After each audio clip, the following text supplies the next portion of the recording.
Okay, पहला question Ruhaan ने करवाना है। रूहान आप हो ना? हाँ रूहान, जरा आ जाओ, पहले क्वेश्चन करवा दो please. Okay, sir. On figure 3.1, draw a graph of extension against load for a spring which obeys Hooke's law. Okay. अच्छा, हुक्स लॉ वैसे भी ये पिछले चैप्टर से देखो, वर्क एनर्जी पावर में मैंने तुम्हें बताया था कि ये तीनों चैप्टर आया करेंगे। ओके, एक फोर्स एक्सटेंशन भी आ जाएगा।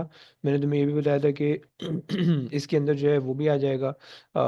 थोड़ा बहुत फोर्सेस से रिलेटेड भी आ जाएगा। काइनेमैटिक्स थोड़ी बहुत आती है, थोड़ी बहुत, लेकिन आ जाती है। सही है, तो ये खैर।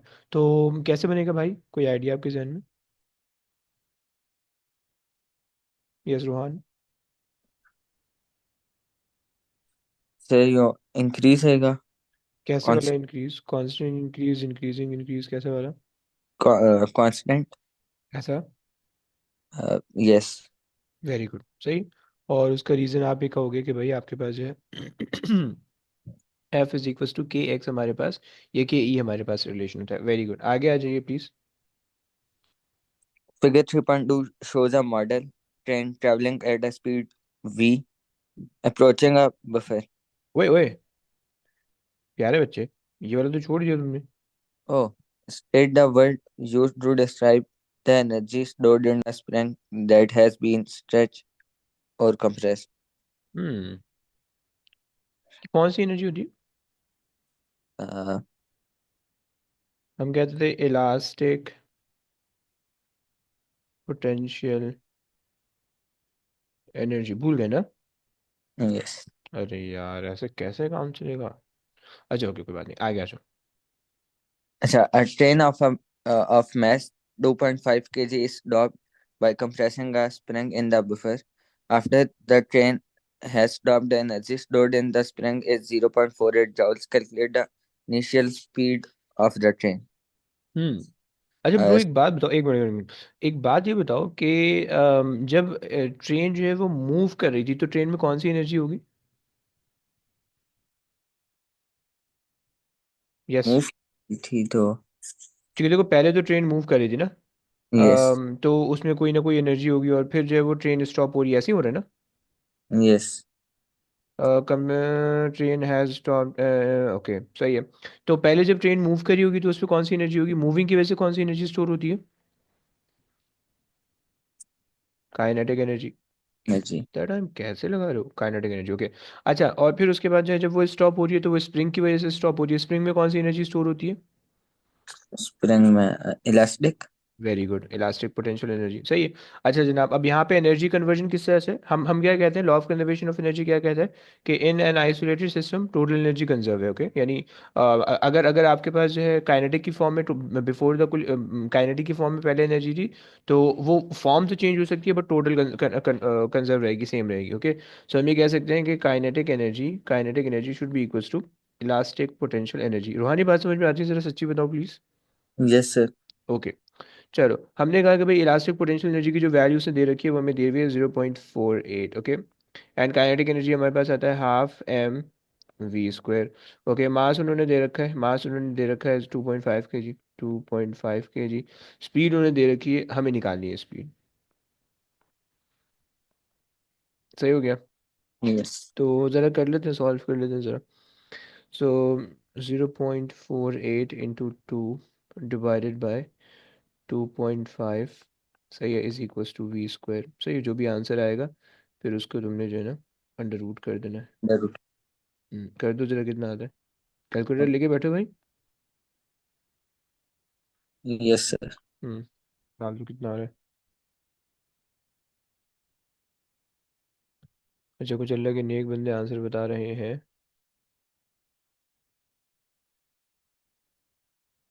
अच्छा, 0.62 बता रहे कोई आंसर?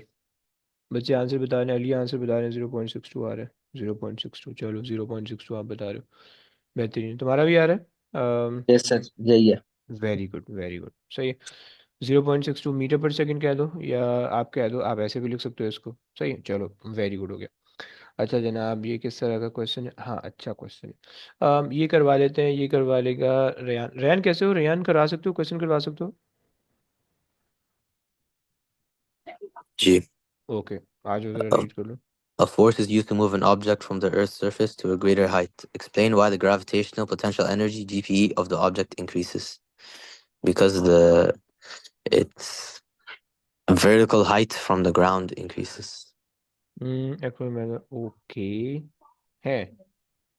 उसने उसने अच्छा, नहीं ना, और अच्छा करके बताओ। A force is use to move an object surface to a greater height. चलो, तो हम ये कह रहे थे, अच्छा हम ये कह रहे थे कि भाई अगर तुम एम जी एच जीपी का फॉर्मूला देखो, जीपी का फॉर्मूला तुम्हारे पास होता है M G N H, Because ऐसे there's ही an होता है ना? because there's an increase in height. Yes. तो अगर आप ये देखो कि भाई यहाँ पे आपके पास एक फोर्स है, आपको M G is a force, right? M G is a weight force होती है, राइट? और G हाइट चेंज हो रही है, सही है। तो आपने कहा कि G. भाई सो हम ये कह सकते हैं कि भाई as it is the work done by the force, सही है, work done by the force against the gravity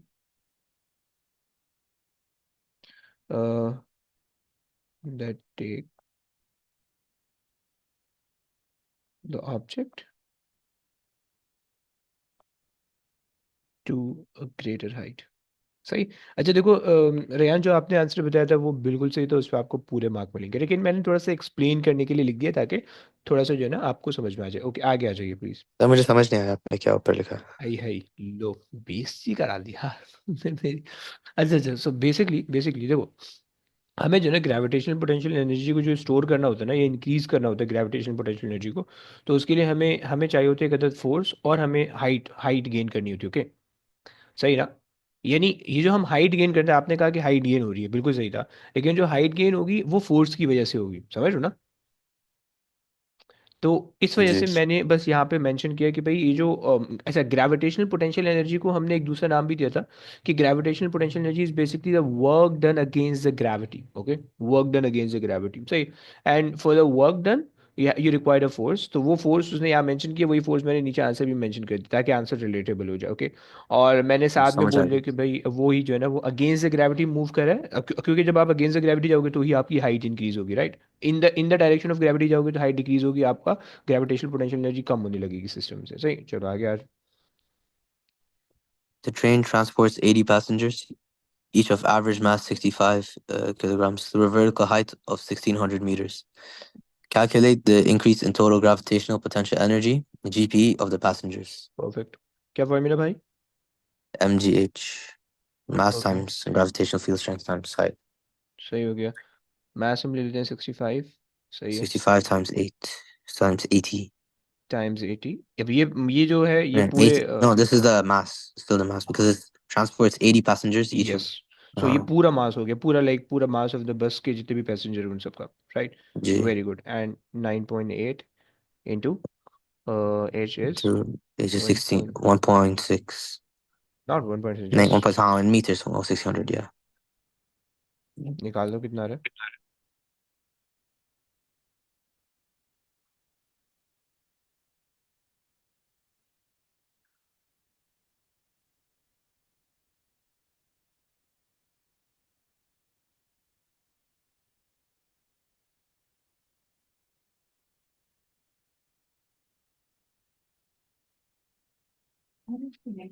ज़्यादा आंसर आ रहा है is 81 million कुछ ऐसा है 81 हो गया, सही हो, मसला नहीं है। 81 सो million 536,000. 81, अबे इतना सारा मैं कैसे लिखूंगा? ईएनजी का एक बटन होता है कैलकुलेटर में, उसको दबा दो ना। एट लेट जो वर्ड एट है, नंबर एट है, उसके ऊपर एक ईएनजी का बटन होगा, उसको दबा दो। सो मिलियन मीन 81 मिलियन ना। सो 8.1 एक्सपोनेंट 7 आपके पास आ रहा होगा, राइट? जी राइट, सही है, आ गया। That's sir good. 8.2 होगा। 8.2 हाँ होगा। 8.2 ओके, 8.2 ले हाँ because लेते it हैं। rounds up. Okay okay, fine fine fine, 8.2 ले लेते हैं। ओके ब्रो, सही है। अगर आप जी टेन टेन ले लो तो 8.3 हो जाएगा, सही हो गया। एंड ये आपके पास आ जाएगा जूल्स के अंदर, वेरी गुड। चलिए आगे आ जाइए please. The engine of the train has a power of 1,500 kilowatts. The time taken to reach the top of the mountain is 30 minutes. Calculate the efficiency of the engine in raising the 80 passengers 1,600 meters to the top of the mountain. हम्म अच्छा जी, ये formula efficiency से relate उसने कर दिया, question में भी उसे mention कर दिया, तो आप मुझे बता सकते हो फार्मूला क्या होता है एफिशिएंसी का? Useful energy over total energy. Okay, आपने कहा कि भाई useful energy over total energy, सही है। देखो you have to be very careful, सही है। देखो उसने एक चीज़ दी हुई है पावर के अंदर, सही है, एंड एक चीज़ दी हुई है एनर्जी के अंदर, मतलब ये जो हमने अभी कैलकुलेट किया एनर्जी के अंदर दिया हुआ है, right, and they also mention some time. Okay, सही हो गया ना? सो अब आपने क्या करना है, या तो सारी चीज़ें एनर्जी के अंदर ले लो या सारी चीज़ें टाइम पावर के अंदर ले लो, it's up to you, right, but you have to convert any one of the quantity. If you are considering energy, then the power you have to convert it into energy as well, and if you are considering the power, तो फिर आपको energy को भी power में convert करना पड़ेगा। Okay, खैर, चलो अच्छा ये बता दो कि भाई आपके पास जो है ज़रा इससे हम ना ये जो इंजन की पावर है हम इसको उसके अंदर कन्वर्ट कर लेते हैं। सो हमें पता है power is equals to energy upon time होता है, सही है। सो पावर हमारे पास है 1500 exponent 3 to convert it into kilo watt into watt, and multiply by 30 is the time, minute को कन्वर्ट कर लेते हैं सेकंड में, सही है, is equals to energy how much?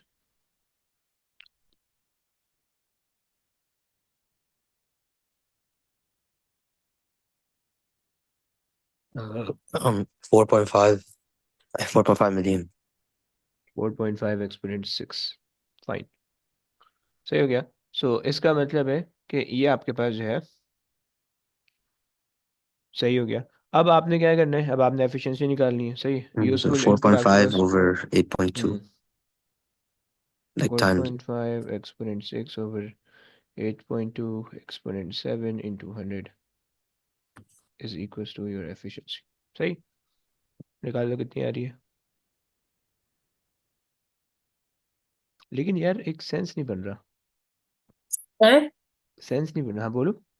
Sir energy 2.7 आएगी, 4.5 नहीं आएगी। है ना, एक मिनट, अभी भी कुछ और पावर गलत बता रहे हो तुम लोग, एक मिनट। 1500 एक्सपोनेंट 3 इंटू 30 इंटू 60, अबे I am getting 2.7 exponent 9। Okay, सही है ना, सेंस Sir, नहीं I बन also रहा got था। that. यस, हाँ परफेक्ट। सर, मैंने 60 मिस कर दिया था, सॉरी. ओके ओके ओके, सही। देखो सेंस भी नहीं बन रहा था, सेंस इसलिए नहीं बन रहा था क्योंकि देखो जो इनपुट पावर होनी चाहिए वो तो आपकी इंजन से होनी चाहिए, हाँ राइट, हाँ, यस ट्रू. तो दैट शुड बी ग्रेटर ना। और फिर कुछ जो है ना वो थर्मल वर्मल में चली जाएगी, कुछ इंजन की हीटअप वगैरह में चली जाएगी, right. So 2.7 exponent 9 and in the numerator you get 8.2 exponent 7। चलो निकाल दो कितना बनता है।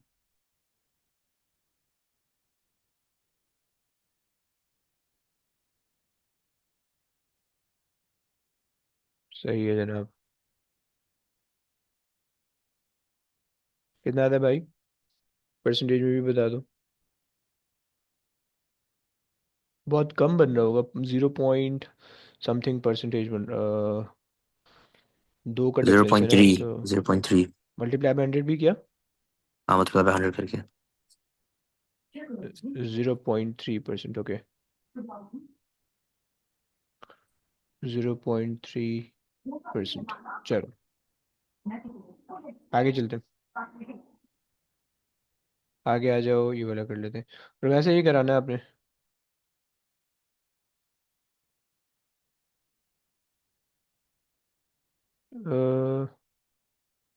यस रोमैन।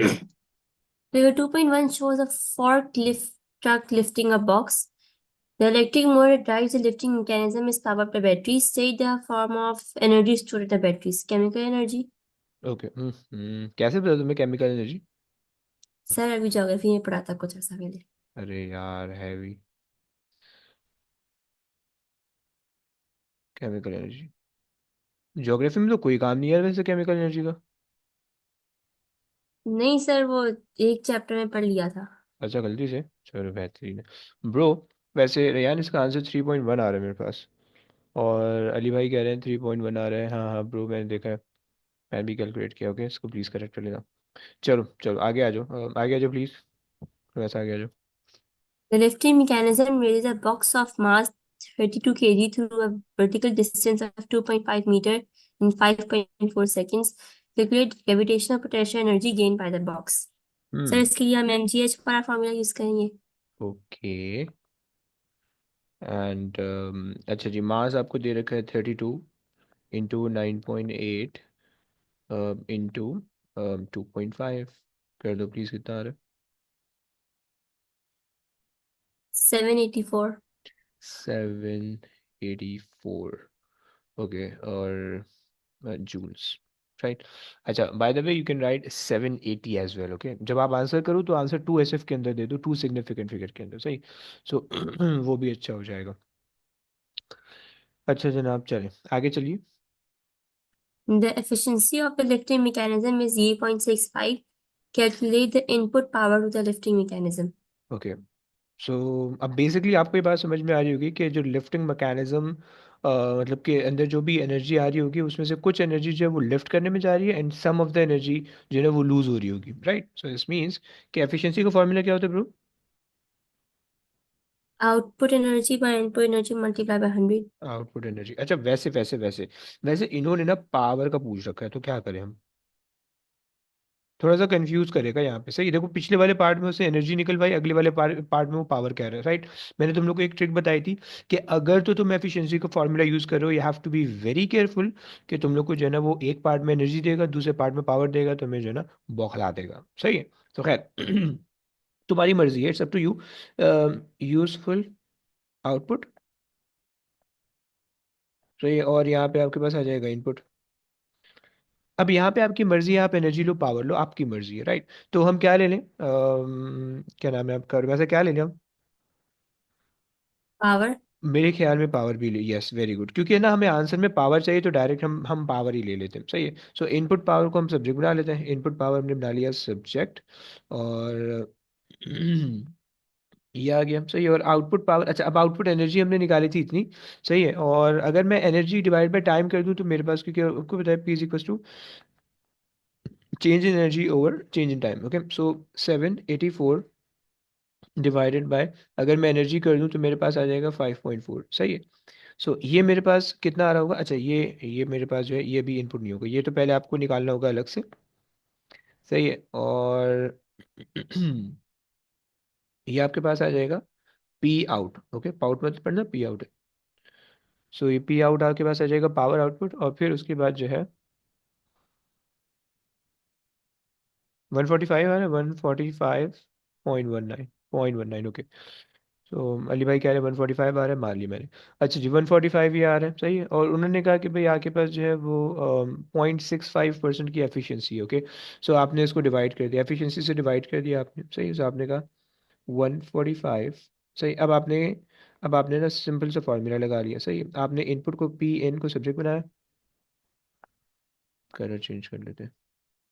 आपने पी एन को सब्जेक्ट बनाया, तो आपके पास useful output which is 145.19 divided by efficiency आपके पास आ जाएगी 0.65। Okay, be careful, be careful कि इसने जो है ना 0.65 भी दिया है, 65 भी दिया है, दोनों चीज़ें कंफ्यूज करने के लिए दिया हुआ है, राइट। अगर तो तुम यहाँ पे मल्टीप्लाई बाय 100 कर रहे हो, right, then you have to consider 65%। Okay, अगर तो तुम यहाँ पे मल्टीप्लाई बाय 100 नहीं कर रहे हो, then you have to consider 0.65। मैंने मल्टीप्लाई नहीं किया था, so that is why I consider 0.65। समझती हो गया? जी सर। परफेक्ट। सो कितना आ रहा है? 223.37। 223.37। अच्छा, हमें हमें चूंकि आंसर को अच्छे तरीके से लिखना होता है, बदतमीजी से नहीं लिखना होता, तो हम 223 को जो है ना हम लिख लेते हैं। अरे भाई मिट गया। 223 को हम लिख लेते हैं 220, और पावर होती है वॉट के अंदर। ओके, चलिए आगे आ जाइए। अच्छा तो इतना ज्यादा राउंड करना जरूरी होता है, आपको मार्क्स काटेंगे। यार काटते तो नहीं है, लेकिन जो है ना वो थोड़ा सा ना आप समझते हैं कि आप पढ़े लिखे नहीं हो, आप मतलब घटिया नीच हरकत करो, समझ समझ रहे हो। सो तो कर लो टू तो ट्वेंटी अच्छा थ्री है। लिखना होगा ना, 223.37। नहीं ब्रो, 220, 220 लिख दो, 220 लिख दो, बेहतर है, सही है। ओके। सही है ना। वो बेसिकली वो बोलते हैं कि भाई आपको सारे आंसर जो है इतने सिग्निफिकेंट फिगर में होने चाहिए। अगर तो किसी क्वेश्चन के अंदर उसे मेंशन किया हुआ है कि भाई आपका आंसर इतने सिग्निफिकेंट में होना चाहिए एंड वो नहीं है, तो फिर वो नंबर डेफिनेटली कटेगा आंसर का एक। राइट, अदरवाइज जो है ना उसके अलावा आपका नंबर नहीं कटता। लेकिन जो है ना वो ये आपको ये बेहतर होता है कि आप उसको 2SF के अंदर लिखो जितने भी आंसर हैं। सो ये सारे के सारे आंसर आपके 2SF में राउंड ऑफ होने चाहिए, जैसे ये। So you have to round this off to 780। Okay, ऐसे लिखना होगा। सही। अगर 786 होता है तो आप 790 कर देते। राइट, चलिए आगे चलते हैं। अच्छा, बाय द वे ये जो है ना अभी हमने पढ़ा नहीं है तो इसको फिलहाल स्किप भी कर सकते हो। आगे चले, आ जाओ आगे आ जाओ। बहुत आसान सा क्वेश्चन आ गया, बहुत ज़्यादा आसान सा आ गया। फाद ज़रा ये करवा दो please, Fahd. Figure 3.1 shows an aircraft on the deck of an aircraft carrier. The aircraft accelerates from rest along the deck. At takeoff, the aircraft has a speed of 75 meters per second. Hmm. Uh, the mass of the aircraft is 9,500 kg. Calculate the kinetic energy of the aircraft at takeoff. हम्म। क्या formula भाई kinetic energy का? Kinetic energy equals uh, अबे, kinetic energy का formula 1 तो over 2 कोई mv, भी 1 नहीं over 2 भूलता mv यार, square. Yeah. कोई भी नहीं भूलता यार, शर्म आनी चाहिए यार। सो 1/2 m आपके पास आ रहा है 950, और 9,500. और ये आपके पास स्क्वायर कर दो, दूसरा कितना आता है?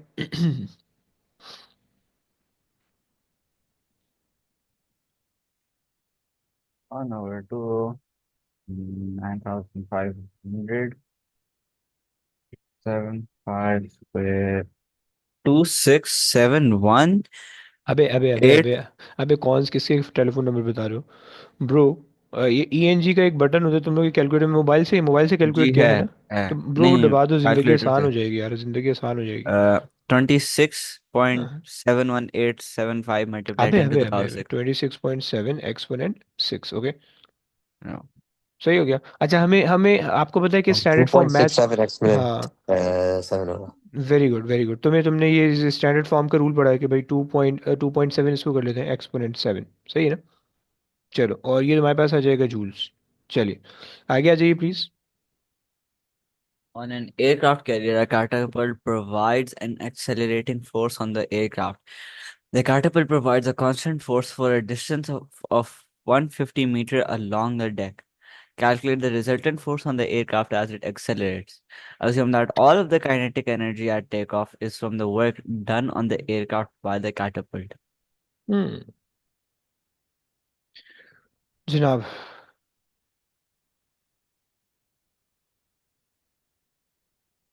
क्या होगा भाई? हम्म पहले तो कॉन्सेप्ट बताओ, कॉन्सेप्ट क्या होगा? कि वो जो एयरक्राफ्ट कैरियर होते हैं ना ओशन में, हम्म। बोट्स होती हैं, उनके ऊपर एयरक्राफ्ट होते हैं। उनके पास ज़्यादा बड़ा रनवे नहीं होता स्पीड गेन करने के लिए ताकि वो उड़ सके। तो उनके पास एक कैटापल्ट होता है, वो एयरक्राफ्ट को कैटापल्ट में लोड करते हैं और तो फिर अबे कैटापल्ट एयरक्राफ्ट को। अबे, मैं ये नहीं पूछ रहा, कन्वर्जन स्टोरी थोड़ी सुनानी है बे।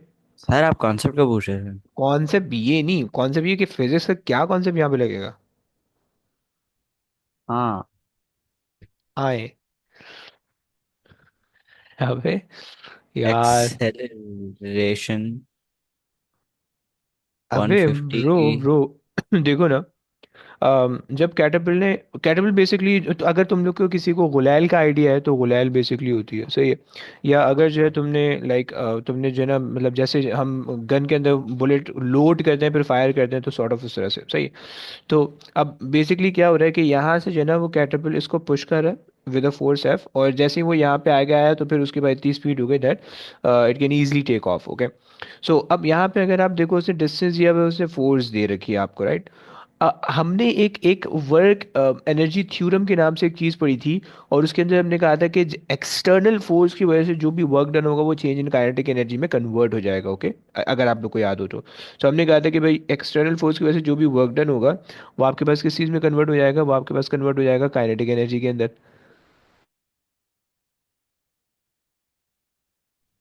लेकिन प्लीज़ याद रखना कि काइनेटिक एनर्जी के चेंज के अंदर कन्वर्ट होगा। ओके, अच्छा जनाब, एक्सटर्नल फोर्स आपके पास आएगी फोर्स इनटू डिस्प्लेसमेंट, सही है। फोर्स तुम्हें नहीं पता, फोर्स ही तुम्हें निकालनी है। डिस्प्लेसमेंट तुम्हारे पास आ रही है 150, 150 is equal to kinetic energy. अब देखो इन्होंने कहीं पे लिखा हुआ है कि ये इस प्लेन रेस्ट पे था, देखो रेस्ट पे था, राइट, रेस्ट पे था, इनिशियली रेस्ट पे था, सही। सो हमें जो चेंज इन काइनेटिक एनर्जी का फॉर्मूला होता है वो half M we square minus u square का फॉर्मूला होता था, राइट। लेकिन इनिशियल स्पीड जीरो है क्योंकि प्लेन रेस्ट पे था, सही है। सो हम जो है वो इसके अलावा जो है वो इसको पूरा रख के सॉल्व कर लेते हैं। So F times 150 is equals to 1/2। Mass आपको दे रखा है, मास आपको कितना दे रखा था, 950। अच्छा, अब बेसिकली काइनेटिक एनर्जी हमने पूरी ये निकाली, तो हम डायरेक्टली इसको इक्वेट कर देते हैं, कोई ज़रूरत नहीं है हमें वो करने की, सही है। 2.7 एक्सपोनेंट 7, ओके। सो डिवाइड कर दो, डिवाइड बाय 150। चलो कितना आता है ज़रा बता दो, किसी अल्लाह के नेक बंदे ने बताया हुआ आंसर। 18,000 आ रहा है। 1.8, 1.8 एक्सपोनेंट 5, 1 2 3 4 5, 5 एक्सपोनेंट 5 न्यूटन, सही हो गया। चलो भाई फाद समझ में आया फाद? जी सर। चलो आगे आ जाते हैं। अच्छा जी, ये कौन कराएगा? ये अली से करवाते हैं। अली आ जाओ, ये करा दो प्लीज़।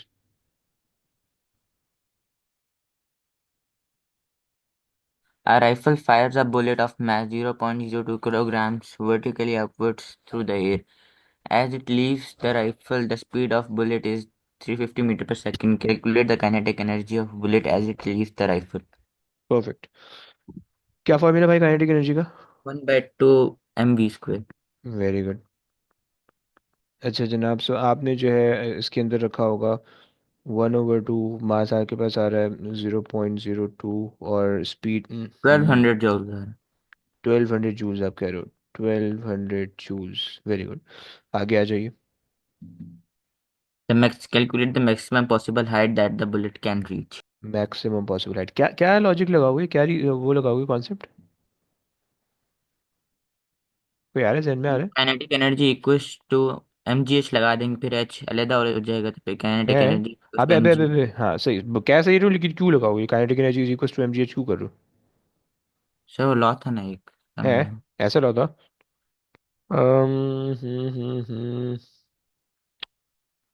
चलो, लेकिन आप वैसे बात तो सही कर रहे हो, लेकिन हमारे पास यार मसला आ जाएगा यार इसमें। वर्टिकली अपवर्ड तो है, अब उसने कहा है कि थ्रू द एयर।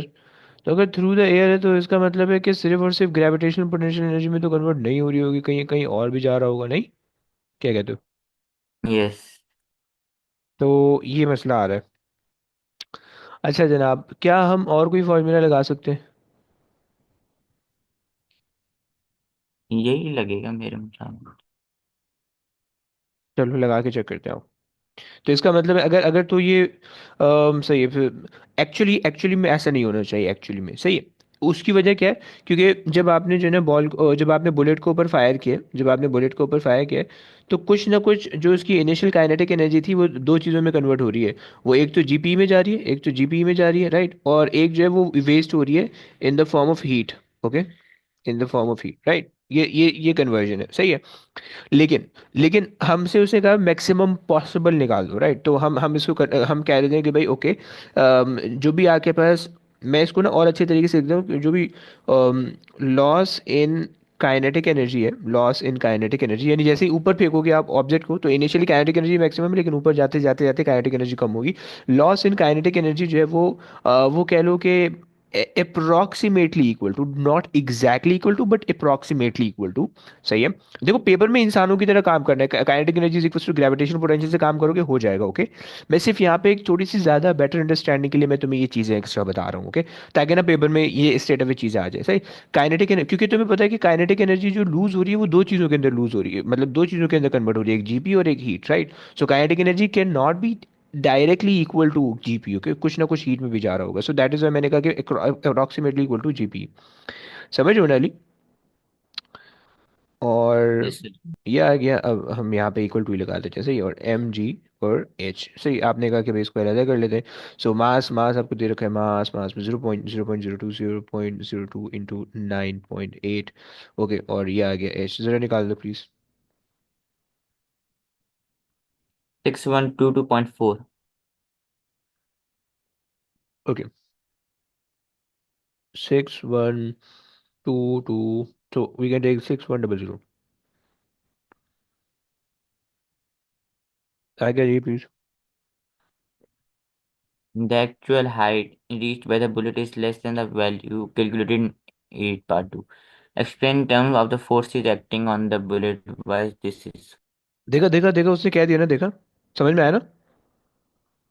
हमने Yes, sir. हमने क्या कहा था कि सारी की सारी काइनेटिक एनर्जी जीपी के अंदर कन्वर्ट नहीं होगी, राइट। क्योंकि अगर सारी की सारी जीपी में कन्वर्ट हो जाएगी तो इतना आ जाएगा हाइट, राइट। लेकिन क्योंकि कुछ ना कुछ हीट में भी जा रही है, कुछ ना कुछ लॉस भी हो रही है, तो इतनी हाइट गेन नहीं होगी, बल्कि इससे थोड़ी कम कम गेन होगी, राइट। चलो, Yes. अच्छा जी, ये बात हो गई। अच्छा, in term of forces acting on the bullet why this is so. तो अगर हम फोर्स को देखें तो कौन कौन सी फोर्स एक्ट कर रही है? एक तो भाई आपका हो जाएगा वेट, और इसके अलावा? सर ये रेजिस्टेंस भी काम करेगी ना, क्योंकि वेरी अगर हम गुड। अच्छा, क्या क्या डायरेक्शन होगी ये रेजिस्टेंस की, क्या डायरेक्शन होगी वेट के पीछे डाउनवर्ड्स लग ऑपोजिट टू द बुलेट मतलब downwards. Okay, opposite to the direction of motion, very good, सही है। सो आप कह दोगे कि भाई air resistance acting downward with the weight with the weight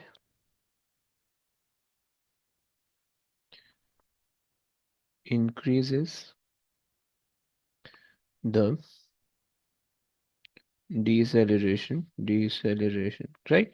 देखो, पहले अगर अगर तो एयर रेजिस्टेंस नहीं होती तो आप ये कहते कि भाई ओके, जब आप बुलेट को ऊपर फायर करते तो बुलेट जो है 9.81 की डिसएलरेशन के साथ ऊपर जाती है, एक्सेलरेशन नहीं, डिसएलरेशन, क्योंकि जो ग्रेविटी की जो डायरेक्शन होती है वो डाउनवर्ड होती है, अर्थ की तरफ होती है, ओके। एंड आपका जो बुलेट फायर हुआ है वो अपवर्ड हुआ है, राइट। तो ग्रेविटी उसको नीचे खींचने की कोशिश करेगी, तो ग्रेविटी जो है वो उसको slow down slow down slow down करेगी। तो इस वजह से जो है हम उसको कहते हैं डिसएलरेट, सही। सो अब चूंकि ग्रेविटी यानी वेट के साथ एयर रेजिस्टेंस भी काम कर रही है, तो अब जो डिसेलरेशन है वो 9.81 से बढ़ जाएगी, ओके। और जब 9.81 से बढ़ जाएगी तो आपके पास डिसेलरेशन ज़्यादा हो जाएगी। अच्छा जनाब, so air resistance acting downward with a weight increases the deceleration, so it which is a bullet um, reaches lower um, height, okay, then calculated। चलिए आगे चलिए please. as the bullet rises through the air, its kinetic energy decreases. State what happens to the energy. Hmm. Says a fire carrying kinetic energy will convert to gravitational, and when it lands, so gravitational will convert it to अबे thermal. अबे अबे, इतना थोड़ी पूछा है। देखो, उसने कहा as a bullet rises through the air, बस उसने ये पूछा, इस इसका आपने बताना है, समझ लो ना। केस केस आइडेंटिफाई करना है कि वो कहाँ से कहाँ तक पूछ रहा है, समझ लो ना। तो उसने कहा as a bullet rise, rise rise से आपको क्या पता चल गया? जीपी आ गई। राइज से आपको क्या पता चल गया? जीपी आ गई। उसने कहा थ्रू द एयर, एयर से क्या पता चल गया कि थर्मल एनर्जी में भी कुछ ना कुछ जा रहा होगा, क्लियर ना। Yes, sir. बस ये बताने, सही है। सो आप ये कहोगे कि भाई kinetic energy will be converted into GPE, okay, and कोई कुछ कह रहा है क्या? नहीं नहीं, and some of it converted into into heat और थर्मल एनर्जी। चलो, परफेक्ट परफेक्ट। आ जाओ आगे चलते हैं। एंटी नहीं, मजे का नहीं, छोड़ इसको।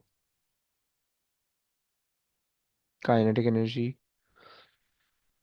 है, ये कर ले, ये कर ले, ये कर ले, ये कर ले। डेंसिटी, डेंसिटी तुम लोग को, अच्छा, डेंसिटी में शायद तुम लोग कंफ्यूज हो जाओ। इम्पल्स, स्पीड, काइनेटिक एनर्जी, चलो ये मजे का आएगा। आ जाओ, आ जाओ। ये करवा देगा, कौन करवाएगा? ये मुझे, बच्चे खत्म हो रहे हैं हमारे पास। अब ये रियाज से करवा देते हैं, रियाज रियाज जरा करवा दो please. Yes, sir. Figure 3.1 shows a shooting competition where air rifles shot soft metal petals at distant targets. When an air rifle is fired, it exerts an impulse of 0.019 Newton second on the pellet. Define impulse. Impulse बोले तो Impulse is change in momentum. ओए होए है अच्छा so basically जब हम impulse को define करते हैं तो हम ये कहते हैं कि it is a product of force and time. सही, force and the change in time. This is impulse. सही है. इम्पल्स को हम यूजुअली जे से रेफर करते हैं. Okay. Actually change in momentum ही होता है, चेंज इन मोमेंटम ही होता है लेकिन हम उसको इस तरह से रेफर करते हैं. सही है. So हम कहते हैं it is the product of force and the contact time. अच्छी और अच्छी फिजिक्स लगा लो. And the contact time. सही. ये जो टाइम है ना, ये जो टाइम है, ये वो वाला टाइम आपको बता रहा है कि जब आपने पैलेट पे बुलेट फायर किया. नहीं, एक मिनट. और fire exit impulse on the pellet. जब आपने पैलेट फायर किया ना, तो पैलेट पे फायर करें. Pellet shooting combination with rifle fire soft metal pellets at a distance target. Okay. तो जब आपने मेटल पैलेट को फायर किया ना, तो ड्यूरिंग द फायरिंग प्रोसेस जो मेटल पैलेट पे फोर्स लगी, क्योंकि जाहिर बात है जो जो एक्सप्लोसिव वो होता है, जो एक्सप्लोसिव होता है गन के अंदर, तो वो जब उसको एक्सप्लोड करेगा, तो वो जो टाइम पीरियड होगा ना, उस टाइम को हम कॉन्टैक्ट टाइम कह रहे हैं. ओके. तुम डायरेक्ट टाइम भी कह दो तो भी चल जाएगा. अगर तुम्हें ये डेफिनेशन नहीं लिखना है, तुम्हें तुम्हें गुस्सा आया हुआ है, तुम डायरेक्ट ये भी लिख सकते हो. सही. ये force multiply by delta tea words in words के अंदर इन वर्ड. ओके. यानी फोर्स एफ की जगह पे फोर्स और मल्टीप्लाई बाय टाइम, तुम्हारा हो जाएगा काम. चलो आगे आ जाओ, आगे आ जाओ please. The pellet has mass of 1.1 times 10 power minus 6 kg. Determine the speed with which the pellet leaves the rifle. Hmm. Here we can use mv minus mu hmm. equals 0.019. Okay. 0.019. Initial will be 0 okay. So क्यों क्यों भाई zero क्यों होगी? because it's stationary and then after the impulse it will okay. move. सो अच्छा जी, लेकिन लेकिन अगर मैं, इन्होंने हमें डायरेक्ट इम्पल्स दी हुई है and 0.019. Okay. And impulse is basically the change in momentum. So m final velocity minus initial velocity. Okay, initial velocity 0. So it's 0.019 divided by the mass is 1.1 exponent negative 4. ऐसे ही ना भाई? Yes, sir. Perfect.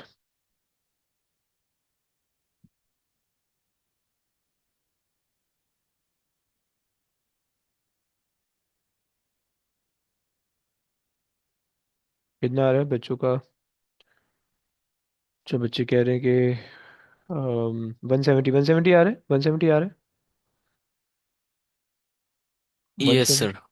Perfect. Metre पर second, या तो metre के साथ पर second ऐसे भी डाल सकते हो. चलिए आगे आ जाइए please. Kinetic energy of the pellet at it leaves the rifle 1 over 2 mv square. वो 3 नंबर दे रहा है.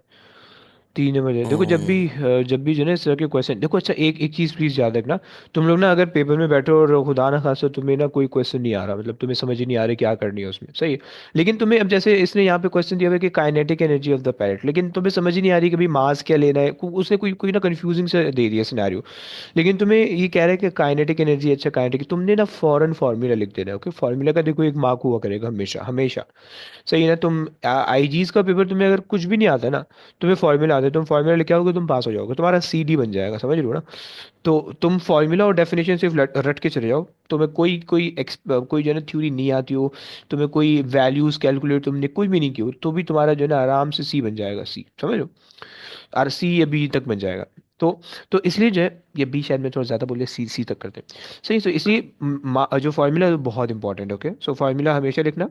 काइनेटिक अभी तो खैर मैं इतना टेंशन नहीं दे रहा हूँ तुम्हें, लेकिन जब हम एयरली बार से स्टार्ट करेंगे तो फिर मैं तुम्हें जो है ना सिखाऊंगा कि क्या क्या सीन होता है. सही है. खैर.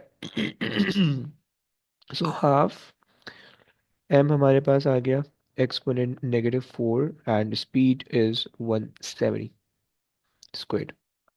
कितना भाई? कितना है? 1.6 or 1.6. 1.5895. नहीं, 1.6 जूल परफेक्ट है. सही. अच्छा, एक्सपोनेंट नहीं आ रहा कुछ. 1.5 joule, 1.6 joule perfect.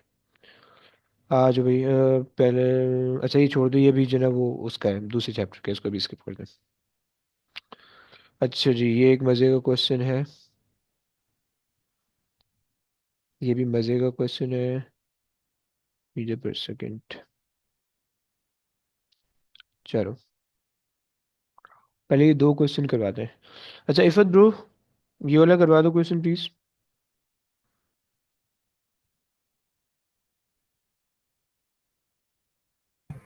Figure 3.1 shows a waterfall. Describe the main energy transfer which is taking place as the waterfalls. हम्म, क्या बोलोगे भाई? So something into kinetic energy, right? कौन सी energy? I don't know. Energy, I don't know. What? Sir, can GP, हाँ बोलो बोलो। GP to gravitational to kinetic potential. energy. Yes. क्या नहीं, ग्रेविटेशनल टू पोटेंशियल क्या मतलब? My bad, I meant GP to kinetic kinetic, energy. kinetic. Okay okay okay, fine fine fine. So GPE to kinetic energy, ये वाली होशियारी paper में मत करना। सही है ना? एग्जामिनर बहुत जो है ना तुम्हें गालियां देगा, समझ लो ना, तो पूरा पूरा लफ्ज पूरी पूरी वर्डिंग लिखना, ओके? चलो आगे आ जाओ इफत ब्रो, आगे आ जाओ। The speed of the water as it hits the bottom is 21 meter per second. Calculate the height of the waterfall. MGH, sir. We cannot m g, apply MGH, right? Directly नहीं लगा सकते। Hmm. They also giving the speed, क्या करें speed का? It's 21 meter per second. Half mv square. Half mv square equals MGH. है and why? Come on come on come Hmm. On come on अगर हम come on. Kinetic energy वाला गए तो फिर मैथ्स कैंसिल हो Yes, sir. जाएंगे। ओए होए, है। ये चलो फिर वेरी गुड, सही है। लेकिन अच्छा यहाँ पे वैसे इन्होंने ना कोई एयर रेजिस्टेंस मेंशन नहीं किया, देखो तुम्हें क्या law of conservation of energy लगाना आना चाहिए, सही? तुम लोग law of conservation of energy में वीक हो रहे हो। देखो तुम्हें दो पॉइंट कंसिडर करने होते थे, हमने बात की थी। एक पॉइंट ये आ गया स्टार्टिंग वाला, यार, एक पॉइंट ये आ गया स्टार्टिंग वाला, ए ले लो, सही। एक पॉइंट ये ले लो, बी, सही है। तुम्हें पता है कि स्टार्टिंग में सिर्फ और सिर्फ जो एनर्जी है, जो भी टोटल एनर्जी है, टोटल एनर्जी जो कि ए पे होने वाली है, वही टोटल एनर्जी बी पे होने वाली है, राइट? हमें ये बात पता है। ये law of conservation of energy ऐसा कहते हैं, right? And we also know that total energy at A जो है in the form of GP है, राइट? और total energy at B in the form of kinetic energy है, right? So and कोई उसके अलावा कोई दूसरी फॉर्म एनर्जी है ही नहीं, सही है। सो हम कह सकते हैं कि भाई टोटल एनर्जी, चूंकि हमें पता है कि भाई total energy at any point should be conserve, right? तो हम इक्वेट कर सकते हैं, हम ये कह सकते हैं कि G P E is equals to is equals to kinetic energy, okay? चलो, so half m v square is equals to m g h, सही हो गया? M cancel. Very good. 1/2 into 21, इफत bro समझ में आया? हाँ sir. into 1/9.81, 9.8, okay, is equals to h। ये 1/9.8 से कंफ्यूज मत होना, ये basically 21 square divided by 2 into 9.81 एक ही चीज़ है, सही है? तुम ऐसे समझ लो। कितना आ रहा है? Sir, 22.5. 22.5। 22.5 इसका मतलब है 23 कर लेते हैं। वेरी गुड, आगे आ जाओ। State and explain any assumption you made in the assumption, question. क्या क्या अज्यूम किया आपने करने से पहले? कुछ कुछ सोचा था ऐसे ही या फिर ऐसे ही Uh, ऐसे ही? sir, what you say? GP is equals to kinetic energy. नहीं, मतलब ओके Right. ओके, मतलब आपने चलो ये सोचा, लेकिन इसको इसको जब आपने अप्लाई किया तो इसको अप्लाई करने के लिए आपने अज्यूम क्या किया? ये ऐसे थोड़ी अप्लाई हो सकता। नहीं, कोई Hmm. Idea? Basically Sir, height is not changing or mass is not changing. No, उससे कोई फर्क नहीं No पड़ता। loss in energy. No loss in very energy. Good very good very good, सही है ना? देखो हमेशा याद रखो कि जो भी सिस्टम होता है उसके अंदर लॉसेस कहीं ना कहीं आते हैं। याद रखना कि जब भी तुम GP equals to kinetic energy कह रहे हो, the moment you are saying this, इसका मतलब है यू आर अज्यूमिंग दैट कोई लॉस नहीं हो रहा है सिस्टम के अंदर, ओके? अगर तो तुम ये कह रहे हो तो ऐसा याद रखना प्लीज, ये अजम्पशन खुद ही ब खुद हो जाती है, राइट? तो हमने कहा कि भाई no loss in kinetic energy. चलो भाई, सही, इसको छोड़ दो आखिरी वाले पार्ट को। चलो आगे आ जाते हैं। हाँ हाँ हाँ हाँ हाँ हाँ। The ball reaches it. Describe and explain the motion of the ball when when it release until it reaches the terminal velocity. And अच्छा जी, ऐसा है। आ जाओ भाई, क्या नाम है? किसका नाम करवाएं यार, ये थोड़ा सा जो है ना यूनिफॉर्मली। तब मतलब चलो कर लेते हैं। क्या नाम है इसका यार? हानिया नहीं, हानिया नहीं। रुमैसा, रुमैसा, रुमैसा आ जाओ please, Rumaisa. A vertical tube contains a liquid. A metal ball is held at rest by a thread just below the surface of the liquid. The diameter of the tube is much greater than the diameter of the ball. The ball is released and it accelerates downwards uniformly for a short period of time. Describe what happens to the velocity of the ball in a short period of time as it accelerates downwards uniformly. हम्म क्या होगा? Sir, it will increase. बस 2 number में फिर increase लिख दें, थोड़ा सा तो और बताओ यार अच्छे सा।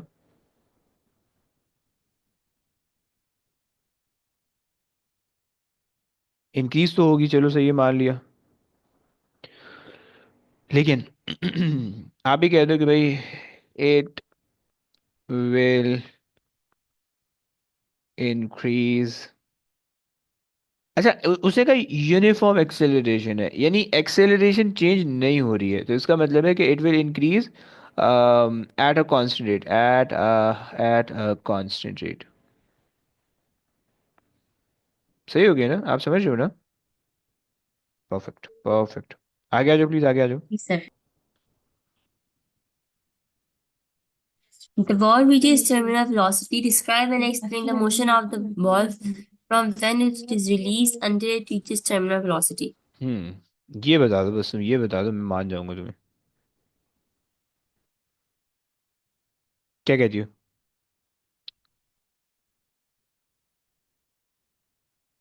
आइडिया है कुछ? सर, हम्म मोशन में हम ये लिखेंगे ना कि स्पीड चेंज हो रही है कि नहीं हो रही है। अच्छा, मुझे बताओ, टर्मिनल वेलोसिटी का आपको कोई कॉन्सेप्ट है क्या? नहीं है? नहीं है? अबे जल्दी बोलो यार। Constant velocity. Constant velocity. बस। टर्मिनल, वो तो उसका दूसरा नाम है, टर्मिनल वेलोसिटी का दूसरा नाम कांस्टेंट वेलोसिटी होता है। इसका सर कॉन्सेप्ट क्या है? मतलब जब सेम रहती है वेलोसिटी। अबे वो तो मेरे को भी पता है, लेकिन कैसे होती है सेम?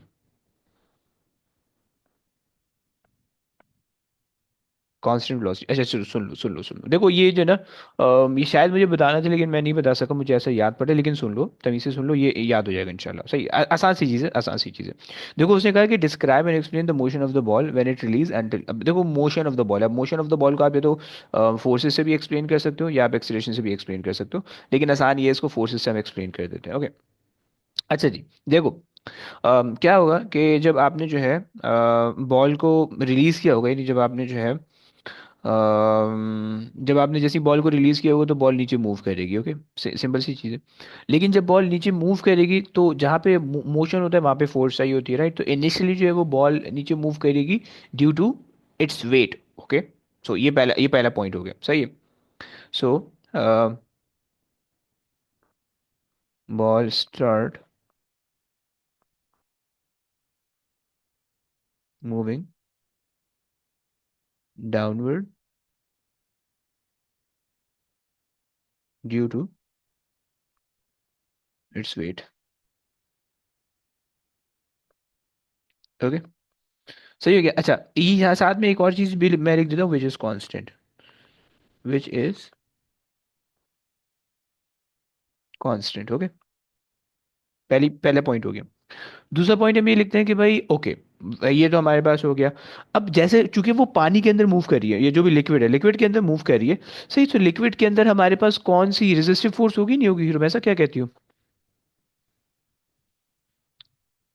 लिक्विड के अंदर जो है वो हमारी एक अदद जो है ना वो रेजिस्टिव फोर्स होगी, याद रखना कि रेजिस्टिव फोर्स एयर रेजिस्टेंस के अंदर भी होती है, गैस के अंदर भी होती है, और लिक्विड के अंदर भी होती है, जिसको हम ड्रैग का नाम देते हैं, ओके, विस्कस ड्रैग या ड्रैग का नाम देते हैं, ओके।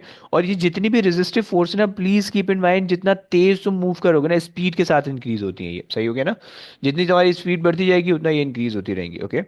सो आप ये कह सकते हो कि भाई, अच्छा, ये जो है ना वेट डाउनवर्ड एक्ट कर रहा है, ओके। सो और आपका आपकी बॉल नीचे आ रही है, ड्रैग चूंकि रेजिस्टिव फोर्स होता है तो वो अपवर्ड एक्ट करेगा, opposite to the direction of motion act करेगा जो कि अपवर्ड है, ओके। सो ड्रैग यानी resistive force act opposite to the direction of motion. Direction of motion बोले तो opposite to the direction of motion बोले तो अपवर्ड, सही, upward, okay, and it increase या increases with the speed, सही हो गया। सो अब क्या होगा, अब देखो वेट कांस्टेंट है, वेट कांस्टेंट लेट से तुम ले लो वेट 10 न्यूटन है, सही है। इनिशियली जो है ना वो रेजिस्टिव फोर्स लग रही है बैकवर्ड, और रेजिस्टिव फोर्स लगी 2 न्यूटन की, रिजल्टेंट फोर्स कितनी हो जाएगी, 8 न्यूटन बच जाएगी, सही है। बॉल मूव होकर यहाँ पे आ गई, लेट से बॉल मूव होकर यहाँ पे आ गई, सही है। देखो वेट अभी भी कांस्टेंट लग रहा होगा, सही, वेट अभी भी कांस्टेंट लग रहा होगा, सही, 10 न्यूटन का, अबे सही, वेट 10 न्यूटन का कांस्टेंट लग रहा है, सही। लेकिन चूंकि ऑब्जेक्ट जैसे जैसे नीचे आएगा उसकी स्पीड बढ़ेगी, तो उसकी वजह से ड्रैग फोर्स बढ़ जाएगी, लेट से 5 न्यूटन की ड्रैग फोर्स हो गई। अब देखो रिजल्टेंट फोर्स कितनी हो गई है, 5, दोनों को जस्ट मैं सब्ट्रैक्ट कर रहा हूँ, सही है। जब ये यहाँ पे पहुंचेगी तो अब क्या होगा, वेट बढ़ के जो है, अच्छा वेट तो 10 ही रहेगा, जो वो है रेजिस्टिव फोर्स है वो और बढ़ के हो जाएगी 10 न्यूटन, राइट। और इस पॉइंट पे रिजल्टेंट फोर्स जीरो हो जाएगी, रिजल्टेंट फोर्स जीरो, और जब रिजल्टेंट फोर्स जीरो होगी तो एक्सेलरेशन जीरो हो जाएगी, जब एक्सेलरेशन जीरो हो जाएगी तो आपका ऑब्जेक्ट जो है वो कांस्टेंट स्पीड पे मूव करने लगेगा। क्या ये बात समझ में आती है मैसा? जी सर। सही, मैं इसको थोड़ी सी और लंबी करके लिख रहा हूँ, देखो पेपर में बहुत ज़्यादा लंबी नहीं करनी होती, मैं सिर्फ तुम्हारी अंडरस्टैंडिंग के लिए लंबी कर रहा हूँ, सही ना। सो तुमने यहाँ पे लिख दिया कि भाई resultant force decreases to 0, so it will, देखो जब रिजल्टेंट फोर्स जीरो हो जाएगी तो वो एक्सेलरेशन भी जीरो हो जाएगी, एंड जब उसकी एक्सेलरेशन जीरो हो जाएगी तो उसकी वो स्पीड कांस्टेंट हो जाएगी, जीरो मत बोल देना, स्पीड कांस्टेंट हो जाएगी, सही है। So zero, so it will move with constant speed. प्यारे बच्चों जरा बताओ भाई, बातें समझ में आती है, जरा हाँ ना बोल दो please. Sir, can you explain again? क्या चीज़ भाई? How do देखो, I do this all? अच्छा जी देखो, आपने सबसे पहले ये बताना है कि उसने क्वेश्चन में कहा है कि टर्मिनल वेलोसिटी आपको रीच हो रही है, सही, आपने सिर्फ ये बताना है कि मोशन की टर्म में टर्मिनल वेलोसिटी कैसे रीच हो रही है, सही है। अच्छा जनाब तो टर्मिनल वेलोसिटी का मतलब होता है कि भाई आपके पास जो है कांस्टेंट वेलोसिटी से आपका ऑब्जेक्ट मूव कर रहा है, कांस्टेंट वेलोसिटी का मतलब है रिजल्टेंट फोर्स जीरो है, राइट। अब रिजल्टेंट फोर्स के अंदर सबसे पहले तो आपको फोर्सेज आइडेंटिफाई करनी पड़ेंगी कि कौन कौन सी फोर्स है, right. So we have one force as the weight which is constant which is not changing, okay. So one force जो कि वेट है 10 न्यूटन का कांस्टेंट है, हम यहाँ पे एग्जाम्पल के तौर पर लिया हुआ 10 न्यूटन का वेट कांस्टेंट है, not changing, okay. The other force is the drag force because you are moving in the liquid and the liquid causes a force called the drag force, right? जो कि opposing force होती है resistive force की तरह, right? Resistive force ही होती है, सही हो गया। एंड जो ड्रैग फोर्स है उसकी क्वालिटी ये होती है कि वो जो है ना उसके साथ वो जो है बेसिकली आप कह लो कि स्पीड के साथ इंक्रीज होता है। तुम अगर गाड़ी जितनी तेज स्पीड से चलाओगे ना, ड्रैग तुम पे उतना ज़्यादा लगेगा, ओके। तुम इस हल्की स्पीड से चलाओगे, ड्रैग एयर एयर के अंदर भी आता है, ओके। ड्रैग एयर के अंदर एयर के अंदर भी आता है, ड्रैग लिक्विड के अंदर भी आता है, ओके, दोनों के अंदर आता है, सही। तुम जितनी ज़्यादा तेज स्पीड से चलाओगे गाड़ी उतनी ज़्यादा ड्रैग तुम्हें फील होगा। तुमने तुमने एक्सपीरियंस किया होगा हाईवे पे, अगर तुम जो है ना 250 की स्पीड पे 250 की स्पीड पे जा रहे हो, राइट, तुम सारे लॉ की ऐसी की तैसी करते हुए जा रहे हो और तुमने शीशे खोल दिए गलती से, तो सब गालियां देते हैं, तुम्हें पता है तेज, बहुत तेज हवा आती है अंदर, राइट। तो ये प्रॉब्लम है गेटिंग। तो ये जो ड्रैग फोर्स होती है it increase with speed, okay. So आपको पता चल गया you have to force in the system, one is the weight acting downward and it is constant, the other force is the drag force acting in the opposite to the direction of motion and increasing due to the increase in the speed, okay, and resultant force that causes the resultant force to decrease, okay, और जब resultant force decrease होके zero हो जाएगी you'll reach the terminal velocity, okay, is that clear? Yes. Perfect, चलो बस करते हैं मेरे ख्याल से, बस बाकी बाकी तुम लोगों को मैं होमवर्क दे रहा हूँ, बाकी तुम लोग घर पे करना, सही है? तो और ख़ास तौर पे किन किन बच्चों ने करना है, मैंने जो है ना कुछ कुछ बीच बीच में से कुछ क्वेश्चन करवाए, ख़ास तौर पे फहद तुमने पूरी वर्कशीट तुमसे मुझे चाहिए, एक क्वेश्चन भी नहीं रहना चाहिए फहद, बता रहा हूँ। मोमेंटम वाला ना? अबे इसका इसका मोमेंटम, डन है। मोमेंटम वाला तो मोमेंटम, मैंने कर लिया। मोमेंट वो तो मोमेंटम नहीं, ये क्या बोलते हैं, हुक्स लॉ जी, मोमेंट्स मोमेंट्स। और मोमेंट, हाँ वो तो मुझे दोनों मुझे हुक्स लॉ यानी स्प्रिंग्स वगैरह अभी तक नहीं मिला आपका, और मोमेंट भी आपने भेजा नहीं है, वो दोनों करके भेजो, सही है? जी। और ये वर्क एनर्जी पावर मुझे पूरा A to Z चाहिए आपसे, और दूसरा बच्चा कौन है, दूसरा बच्चा रुमैसा है, और एक और है रूहान, इन तीनों से तो मुझे 100% चाहिए। रेहान थोड़े बहुत क्वेश्चन आपने भी करने हैं, आप थोड़े वीक जा रहे हो, समझ रहे हो ना? चलो, चलो बस अब आज की कहानी ये तक हो गई है, अब इंशाल्लाह जो है ना नेक्स्ट नेक्स्ट क्लास में तुम लोग से फिर मुलाकात होती है एक नए चैप्टर के साथ, सही है ना? शायद मैं जो है ना, शायद मैं उसकी भी वेंसडे वाली क्लास ना लूँ शायद, मैं थोड़ा सा चिल करने का सोच रहा हूँ, सही, तुम लोगों को भी थोड़ा रिलैक्स दे रहा हूँ, तो क्योंकि हम लोग बहुत तेज जा रहे हैं। नेक्स्ट वीक में हमारा जनरल फिजिक्स कंप्लीट हो जाएगा, ओके? और नेक्स्ट वीक में या उससे नेक्स्ट वीक में मैंने एक टेस्ट रखना है, मैं भी से बता रहा हूँ, ओके? जनरल फिजिक्स का मैंने पूरा टेस्ट लेना है, सही? तुम लोग सबकी छुट्टियां होने वाली नेक्स्ट वीक, तो मैं तुम्हें तंग करूंगा, सही है? स्कूल वालों को तंग नहीं करूंगा तो मैं तुम्हें तंग करूंगा, सही है? चलो बस, चलिए, ओके गाइस, टेक केयर, अल्लाह हाफिज़। Last. ओके सर, अल्लाह अस्सलाम हाफिज़, वालेकुम। वालेकुम अस्सलाम रहमतुल्लाहि व बरकातहू। Last. अल्लाह हाफिज़, Classes. अल्लाह हाफिज़।